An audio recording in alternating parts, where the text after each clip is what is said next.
প্ৰিয় বন্ধু বান্ধৱীসকল, ঘপককৈ কথা এটা মনত পৰিল, আপোনালোককো বোলো কৈ যাওঁ, মনত কামত আহিব ন। এই যে আপোনালোকৰ শিশুবিলাক আছে, শিশুবিলাক বাৰু আপোনালোকৰ বৰ খঙাল নেকি? বৰ ধৈৰ্য নাই যেন লাগে নেকি?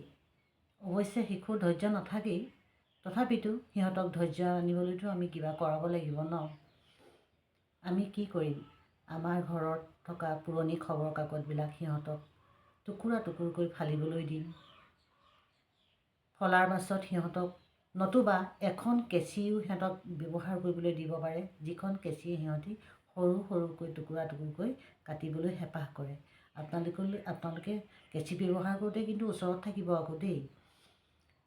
তাৰ পাছত কি কৰিব জানেনে? ঘৰতে থকা আটা বা ময়দাৰে সিহঁতক আঠা তৈয়াৰ কৰি এখন কাগজত আপুনি এটা আকৃতি বনাই দিব। সেই আকৃতিৰ ভিতৰত আঠা লগাই সিহঁতক মনোযোগেৰে সেই কামটো কৰিবলৈ দিব। তেতিয়া কি হ'ব জানেনে? সূক্ষ্ম মাংসপেশীৰ বিকাশ হ'ব। ইয়াৰ বাদেও আঙুলি আৰু চকুৰ সংযোগ হ'ব, যিটোক আমি আই কণ্টেক্ট হোৱা বুলি কওঁ। আঙুলিৰ সবলতা বৃদ্ধি পাব। তাৰ পাছত এই বুঢ়া আঙুলি, তৰ্জনী আঙুলি আৰু মধ্যমা আঙুলিটোৰে বস্তু ধৰাত ক্ষমতা বৃদ্ধি পাব।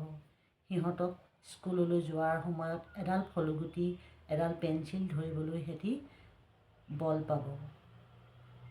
মোৰ এই কথাকেইষাৰে হয়তো আপোনালোকক বহুতো উপকৃত কৰিব বুলি ভাবিছোঁ।